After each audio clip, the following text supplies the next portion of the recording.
Hope, Power, and Healthcare. I got the title right this time. Welcome to another Hope, Power, and Healthcare with Chris Hemphill and Melissa, home for the summer, Riley. oh my goodness, home for the I hope that y'all enjoy the ambient sounds of children in the background. It's Declan's birthday, and he has friends over. I think they've been told to be quiet about 4 times, but no one's being quiet. What we don't need to gatekeep the kids. Like let's let them have the voice on Hope Power Healthcare too. They can have their little time in the spotlight with us. I'm sure that every parent who has children home this summer can feel me on this challenge, like legitimately. It's just wild. I mean, you just should expect to do nothing all summer other than drive your kids around and entertain them. There is an escape from that though, and I think it's called AHIP. That's a time that you get to be a little bit away from that, right? They were at school. AHIP would have been a time, but they were still in school when the AHIP happened. So if AHIP wants to run again and I will escape and go away, that sounds excellent. Advice to AHIP: schedule, optimize that time to give these parents a break next year. Okay. Yes. AHIP was good. I enjoyed elements of it. We had a fun sponsorship. We got to bring Elvis. Excellent. It was very fun. Shout out to the King. You were incredible. Hold up. I had a whole conversation planned around some of the ROI and innovation versus math conversations at AHIP, but Elvis?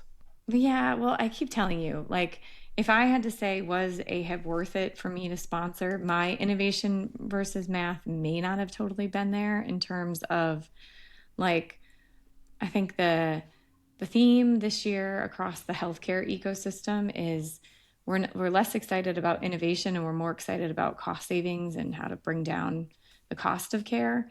And so, you have to spend a lot to sponsor a booth. And so I spent a lot to sponsor a booth, and sometimes I get clients without having to sponsor anything. So I would say if I had to do the math on was AHIP worth it, I might have been negative in terms of I probably didn't get enough clients to justify being there, and for all the work that I did. But I just always like to be in the space where people are talking about healthcare.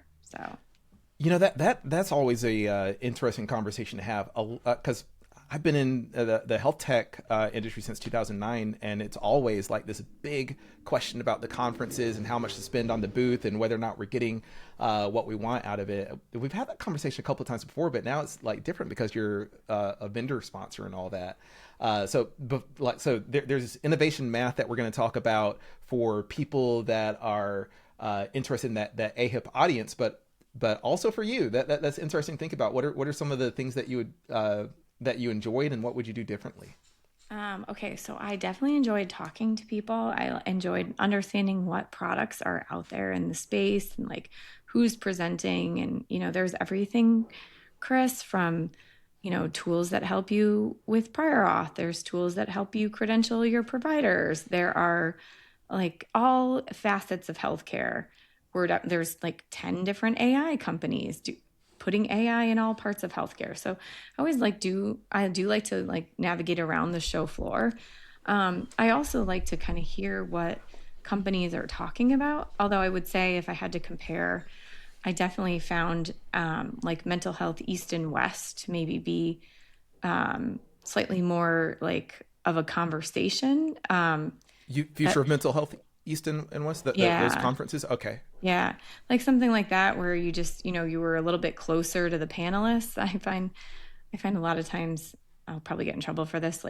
You end up people would stalk me when I was still in Payerland, and everyone knew, hey, I'm just going to hang out after the panelists talk and try to get a minute of time to chat with them, which was always fine. But, you can't really have a totally meaningful conversation in 1 minute, when you're trying to stalk someone down.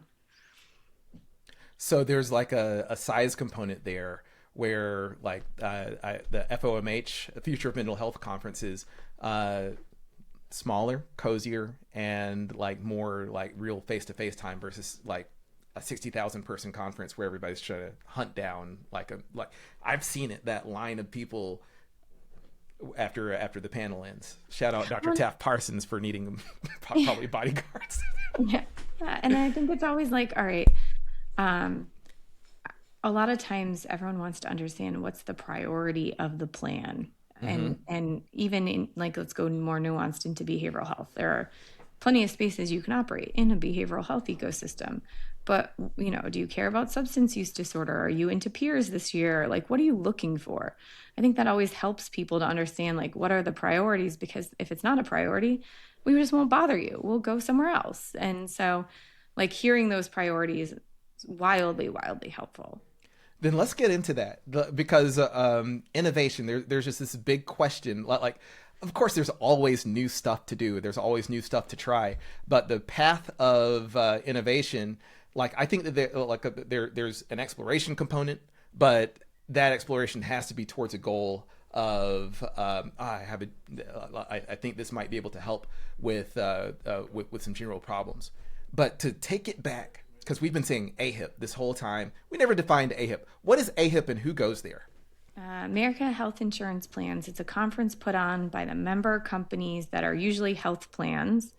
Um, and they talk. I mean, we could look it up a little bit more. It's probably a better. They're probably going to get mad at me for, not clearly defining what their conference does. But usually, it's the member plans talking to themselves and others. So, I mean, honestly, when you say member plans, that is very often who the innovators, that the digital mental health innovators that we work with are often trying to court and develop for or sell products to, right? Usually, I mean, sometimes could also be health systems, provider groups, others, but I think the plans do play like a very meaningful role. So, usual suspects, the Uniteds, the Aetnas, the Blue Crosses, Blue Shields, Centene, those are the big, probably the big ones that kind of play in that space. Sorry if Molina, Humana, sorry if I left anybody out. It's all good. I mean, because you have that big umbrella, and then some of the places where I've been working have been more in the like not quite at that epic gigantic national perspective. Scan Health Plan, they're working on it, and Health Did they First. go? Were they there first? Did they go to AHIP? That I have no clue. Like not being on the floor, I haven't followed up with them on some of the later goings on, but also Health First. I think one of our data science leaders might have gone there. Oh, good. Yeah, but he had mentioned some conferences, but I don't know. But either way, that means that the folks listening to this episode, if you're building and thinking about the health plan space, that this would be a conference to focus on, and this is the type of thing that would be relevant, right? I mean, it's one. I mean, so what I used to do is I would make a list of all the conferences and then I would rate them. I mean, we had to decide where we would spend our limited budget too. Mm-hmm. I think I've been to AHIP about 3 or 4 times, so it's one of those on my hit list. So I think it also depends kind of like where you are in your growth. Like in your first year, it might be really beneficial. You can go to one place and meet so many plans as long as you can kind of get in front of them. So the buzz of the event last year, I believe, was utilization management, and we covered that, but it seemed a little bit different this year with this kind of innovation versus math conversation that we started on. So it just leads me to ask, like, what is the like from the floor, and I can give some perspectives here too, but what's the frustration with the pace of innovation today? Honestly, I'm going to be very controversial, as I mostly always am. I just don't think there's a lot of innovation happening. I think let's just call it, we've gone really back to basics in a lot of spaces where innovation is all done through the lens of cost benefit analysis. And I think we're much more operational. I think the priority right now is thoughtfully embedding AI. I think the priority right now is reducing prior authorization. Like the plan's all committed to not having as much as much prior authorization. So innovation is really keeping those promises. It's not, hey, let's find this net new thing that the world has never seen and go launch that. There's no room to be speculative right now, with the way the downward pressure on stock prices are and the uncertainty around Medicaid and Medicare. I think that the stock prices drive so much, and we're not in a land of like super goodness right now, Mm-hmm. unfortunately. So it sounds like there's a changing definition of innovation, then, right? Given there are promises that need to be kept, and there's a cost reduction mode, and I think that there's it's also a provider and member experience when we talk about reduction in prior authorizations. So the focus is shifting from, am I putting new technology on my radar and roadmap, to, am I improving my ability to deliver on a member experience and provider experience and shareholder, however you call that, the Am cost. I bringing down the overall cost of care when prices on everything are rising, right? So if the doctor's labor rises and the cost of supplies rise and the cost of gas to get to the appointment, with rising prices and inflation, I think there's this downward pressure. I mean, people are sick of premiums rising, and so now you have to do more with less. Well, what are you going to do? It's cost money to put in these new systems, even if the cost of coding is now cheaper. So like you're in a space where this is coming out. Like the people that the digital health technology folks are selling to, they're actively saying, these are my problems. Like I want to reduce prior auths. I want to reduce my cost structure. Why are entrepreneurs, or are entrepreneurs kind of missing the boat on like identifying the right pathway to solutions? I'm trying to get to a place where people can understand what types of, like how to steer the ship. Yeah, sometimes. I mean, I think the biggest problem I continue to see, and sometimes people can't even see it because they're so in love with their product that they've created or their solution, is that like it's not actually solving the problem that the payer even cares about or the health system cares about. Like, is that even interesting to them? Like, did they make the problem big enough? Like someone's like, oh, someone else is struggling with the cost of autism, and someone else has started to build an eating disorder company. Well, they're not looking for eating disorder companies, they're looking for autism companies.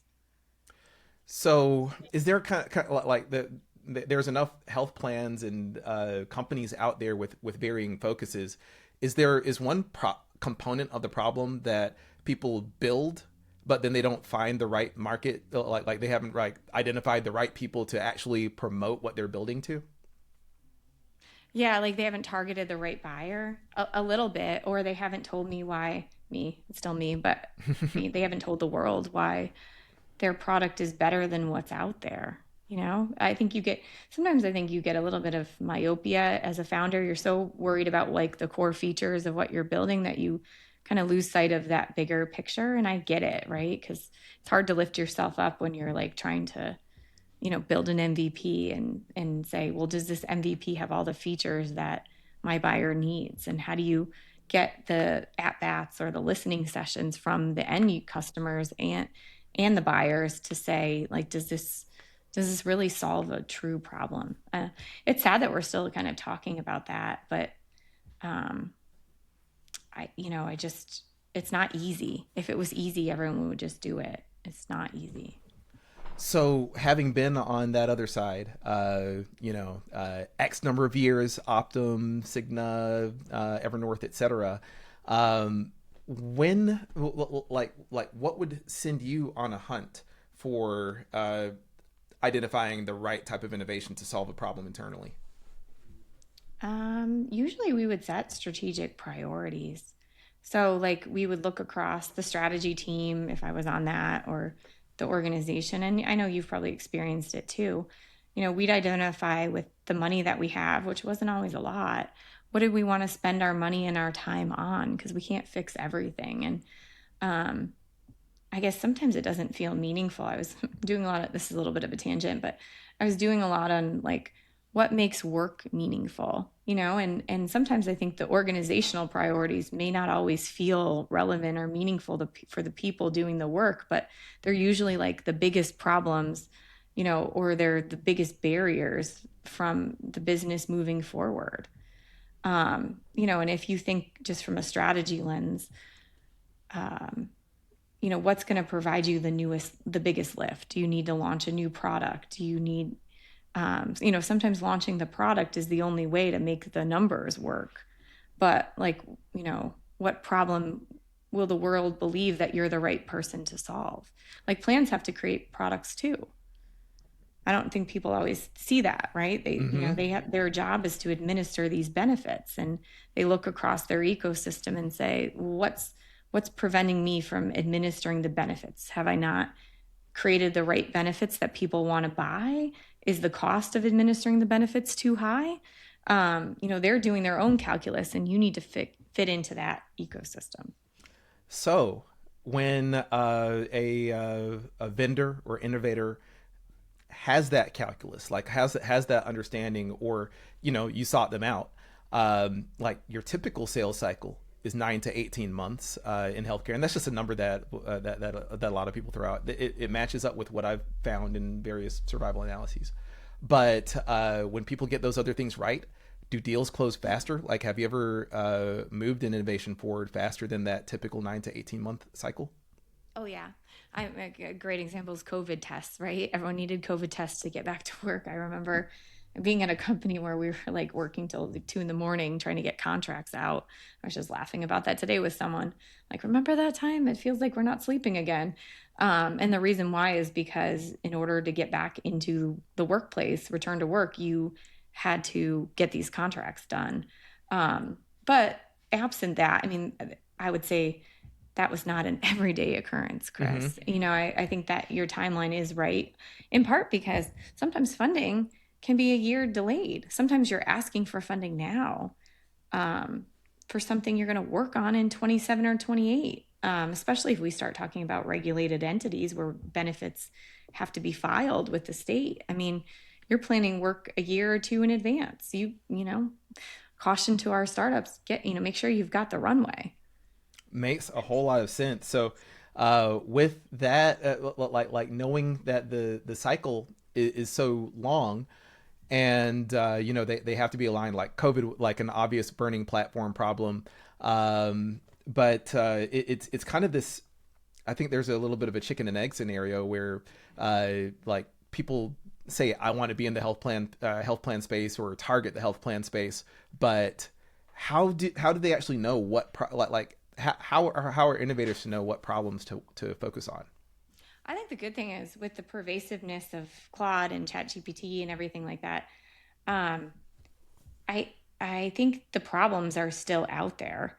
I think it's easy to find the problems. I think I always say look for pain, look for things in pain, people in pain. The more relatable your pain is, everyone's like, oh yeah, I get that pain. The easier it's going to be to sell your product versus like this very esoteric area that may not impact everyone. Well, when I get to that chicken and egg concept, though, it seems like there's this life cycle with startups where a lot of times maybe they'll have, let's call it a consumer focus first.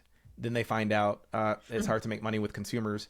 Let me go B2B, and then they try to figure out a way to find that appeal from the health plan perspective. Just because they're like, oh, I'm serious about healthcare. I'm going into health plans and all that. But I, I'm just trying to see what that like does that mentality make sense? Like that chicken and egg concept is like, when do you like what should be the actual impetus and drive to even want to sell to a health plan? I think, well, your example is kind of a good one in some ways because it actually brings up the secondary problem, which is the thing that plagues the person is not always things that plagues the plan because you're in that multi-sided value model, right? So um, your product has to work for the person who's using it. Let's use an example. Like you have to be able to access the product. And when you give the product to a human, they have to want to use it. They have to want to engage. Otherwise, it's a waste. But the reason the plan may buy it may be totally different than the reason that the person buys it. And so I think that creates another level of challenge. So, like when the plan is evaluating it, they're evaluating it by putting it themselves in the shoes of that member, being like, oh, if I gave this to my member, would it create value for that member who is using it? And then for us, who has to administer and manage these benefits. And so for me, yes, there's an element of like, I guess, chicken or the egg. Like, why would you build this thing if nobody wants it? But man, I sure would hope that you're not building something that just only you think you want, that you have some voice of customer that says, oh, the world needs this, or you've got something from the plan saying, oh, I wish, I would use something like this because of this problem. So in the past, we've talked about ROI calculations and getting real about the numbers behind those, but I want to obviously that there's a need for the investment to be able to be justified by the return, but we talk about that moment of truth. There's been some conversations and some evaluations, just any, like, you don't have to name names or anything like that, but kind of a story when a health plan or system that you're working for, you identify like, hey, this is a direction that we want to go. What did that moment of truth look like, and what were some of the things that fed that? Like a lot of times, if it's something so big, they're gonna RFI it. So they'll actually like write up a thing that says, I'm looking for this. So a lot of savvy folks, I don't know if we've talked about this before, a lot of savvy folks are looking at some kind of like bid system, trying to say which plans are looking for like this thing. So let's use like a new telehealth platform. A plan might actually put out a very big RFI that says, I'm trying to compare capabilities and I want you to submit. Those are excellent. RFIs are excellent places to look and make sure that you've actually focused on a problem that is relevant, because in those RFIs, they're basically, those requests for information, they're basically laying out the laundry list of what they want and what they're evaluating companies based on. Is there some cheat code as far as where RFIs are hosted, or is it a matter of making sure that you have the right relationships and conversations, and when it gets to that RFI point, you get notified? It's all of the above, and then the consultants come into the mix too. So a lot of times the brokers like the Aons and the Mercers, and the WTWs, they've got a short list of like what the plans are putting out to bid or what employers are looking for. But there's, that's why a lot of people end up putting their products on like things like Mercer VIP portal and things like that. So with just a couple of minutes left overall, that like, given what you heard, the innovation versus math on the floor at AHIP, what's your drive-by go-to-market advice for people trying to work with the health plan space? Stop talking about the exciting features that your product brings and talk about why it's going to save the plans money right now. I mean, I just think we're in I don't want to say depressive moment, because, I'm a positive person, but like this is the pendulum is swinging where it's like we don't have a lot of extra money to invest in anything right now that isn't driving true cost savings that are measurable. So I mean, it just feels like that is the drumbeat that we hear again and again. Save us money, help us save money, help us do more with less. Mine is it's dangerous to go alone. Oh, you're going to the conference with Elvis then? No. It's dangerous to go into the market alone. Like I've been on teams that have been focused on like cold outreach or trying to get in front of as many people as possible from these plans directly at conferences and stuff like that. And yes, important component. But you'd mentioned consultants and other people that feed information to these plans, and a lot of times like an RFI or RFP that's going to be directed by some of these consulting organizations. So a lot of success that I've seen in the past in the health system space has been around not just that direct outreach, but having a good network of people that, like you're not going to convert them into a deal, and you're not going to shake the tree and see something within the next 6 or 7 months. But what you do have is if you have a mutual trust with them, they're excited about your cool features in tech and stuff like that, but they have enough relationships with these other companies, then that like work on not just jumping directly in, but the bridges who can help you get there. Yeah, I totally agree with that. I mean, it definitely always helps to have friends in the industry, and, people that are willing to, share more with you. I wish it wasn't sometimes the case, because I think that does gatekeep a lot of the innovation, but it's the way the system is. And so kind of have to work it. Well, hey, let's like. There's a quote. It's not what you know; it's who you Who know. you know. Like, yeah, but like that. That shouldn't be the gate. Like, it's not what you know; it's who you know. A lot of people are like, well, the system's crappy. Like, blah blah blah. Or the question of, well, how do I get to know the like? How do I get access to the who you know people? Like, that's a dividing line of, do we give up, or do we ask that question and then just identify, like, hey, how do we work with those people? And I don't think it's bum rushing them like with 1 minute left at a conference. Sorry to anyone that I've ever bum rushed at a conference. I still may do that if I want to be your friend. So while we're establishing our, it makes me think of that song that you recommended to me a long time ago, Taylor Swift's Mastermind, and how she like kind of plans out these like interactions way ahead of time. What's the pop culture fuel of this week, or of the past little time that we talked? Oh, interesting. Well, it is a Taylor Swift day, Chris. What? Yeah, because Toy Story 5 is out. I don't think I've seen Toy Story 3 or 4. I know I saw 1 or 2 when I was younger. Mm-hmm. But, Taylor had her new song with Toy Story 5, and there are even rumors of the Taylor Swift wedding potentially taking place, or a wedding near Taylor Swift's house. So everyone's kind of freaking out. But I have actually, been not doing any of that. I still have been deep in the rabbit hole of the summer house, watching that scandal continue to evolve, so yeah, that's where Wait, I spend my additional time. the Summer House scandal. Sorry, I forgot about that. Oh, yes. Two of the castmates in Summer House, one of the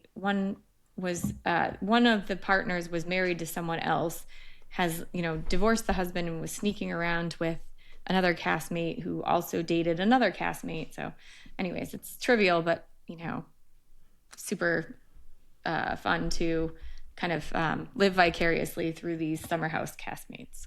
They're getting tricky. They're getting tricky out there. What about you, Chris? I'm going to take your Toy Story baton and raise you a Shrek. Oh, Yeah. Shay is obsessed with Shrek. Literally, there was a Shrek rave in Detroit a couple of weeks ago. We didn't make it because that was on her medical residency graduation night. I think I announced that. yay.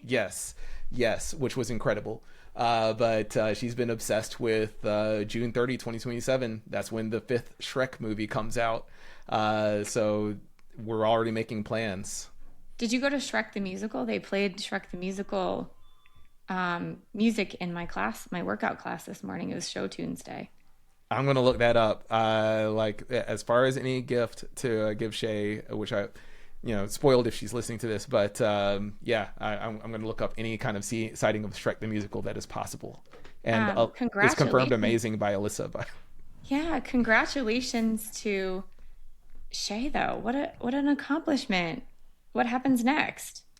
it was a ridiculous accomplishment. Like, honestly, hearts out to anybody who's undergone the medical residency process. Like, it is not an easy experience. Like, there's just so much trauma and challenge that comes with being equipped and being trained to provide care, and it's Sleepless unnecessary.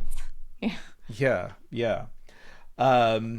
So what is next is and it's, at some point, y'all won't be seeing these brick walls behind me anymore. We're going to be back down to Atlanta, Georgia, where she'll be practicing at Modern OBGYN. So super cool. You and oh my God, this is so interesting because we were looking for OBGYNs this morning, Alyssa, for something else. So now we found one.